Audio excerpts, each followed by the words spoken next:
Assalamualaikum warahmatullahi wabarakatuh.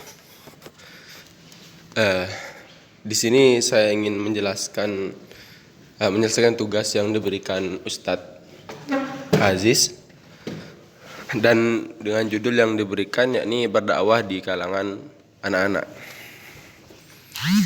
Ya, sebelum kita laju ke materi yang ada,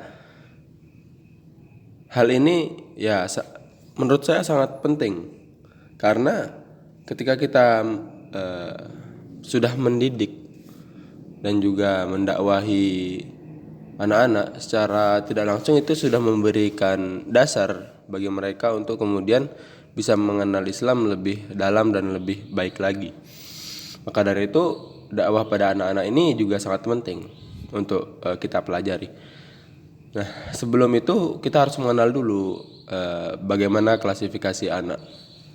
Karena dengan mengklasifikasikan kita dapat mengkotak-kotakkan, untuk anak yang seperti ini harus kita apakan, untuk anak yang sudah agak dewasa harus bagaimana cara kita berdakwah, itu harus kita sesuaikan sesuai dengan kondisi dan umur pada anak tersebut. Nah, di sini terdapat pengklasifikasian anak. Di sini anak dibagi menjadi dua golongan. Yang pertama itu bisa disebut early childhood, yang dimana early childhood ini adalah anak yang berada pada kisaran umur 1 sampai 6 tahun, yang dimana kemampuan mengamati pada anak yang umur demikian itu sangat berpengaruh pada perilakunya.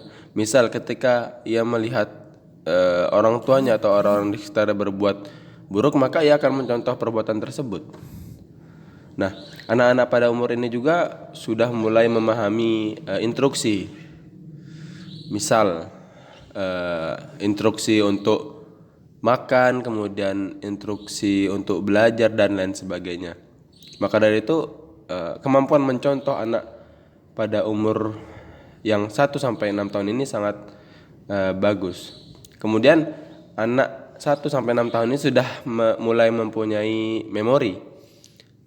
Tepatnya pada umur 3 sampai 4 tahun anak sudah memiliki memori, yang dimana ini juga sangat krusial, karena ingatan-ingatan ketika kecil itu sangat sulit untuk dilupakan. Nah, kemudian yang kedua ialah late childhood. Late childhood ialah anak di kisaran umur 7 sampai 12 tahun, yang dimana pada umur ini anak-anak itu sudah bisa nalarnya sudah berkembang, dan pada umur yang demikian anak-anak sudah bisa menyimpulkan sesuatu, menyimpulkan ini buruk atau baik, ini salah atau benar, dan lain sebagainya. Dia juga mampu mengambil tindakan sendiri atas perilakunya. Nah, kemudian setelah kita mengetahui ini, kita harus menentukan metode apa yang pas untuk kemudian diterapkan pada anak-anak ini. Nah, di sini ada beberapa metode yang bisa dipakai oleh para guru ataupun para dai. Di sini yang pertama storytelling. Storytelling biasa atau diartikan sebagai berdongeng, bercerita. Ini sangat tepat digunakan untuk anak-anak yang early childhood, dikarenakan kemampuan mereka dalam mendengar itu sangat baik. Jadi storytelling yang kita paparkan juga tidak boleh menggunakan kata-kata yang sulit dipahami mereka. Kalau bisa hanya sebatas cerita-cerita Nabi, kemudian cerita-cerita para sahabat soleh dan lain-lain. Nah, dakwah bil lisan ini tertuju pada orang tua maupun kepada para dai dan juga guru-guru, karena ya sudah dikatakan tadi bahwa kemampuan mendengar itu sangat baik pada masa anak-anak. Nah, kemudian dakwah bilhal ini dengan perilaku. Anak-anak itu pasti akan mencontoh apa yang telah yang kita lakukan. Nah, kemudian dia akan mempraktekkan pada dirinya sendiri. Maka dari itu dakwah bil hal ini sangat penting, karena dakwah bil hal dapat mempengaruhi bagaimana pemahaman seorang anak pada agama. Nah, yang kemudian permainan. Permainan ini sangat cocok untuk early childhood dikarenakan memang sebenarnya ini cocok juga untuk yang sampai 6 sampai 12 tahun, karena memang masa anak-anak adalah masa bermain-main, di mana masa bermain-main ini sangat sangat sangat disenangi.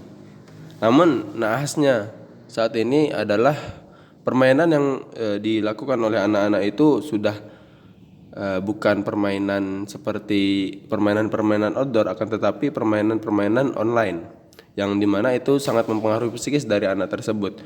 Mereka itu keluarannya outputnya menjadi orang yang antisosial, kemudian apatis terhadap keadaan sekitar dan lain sebagainya.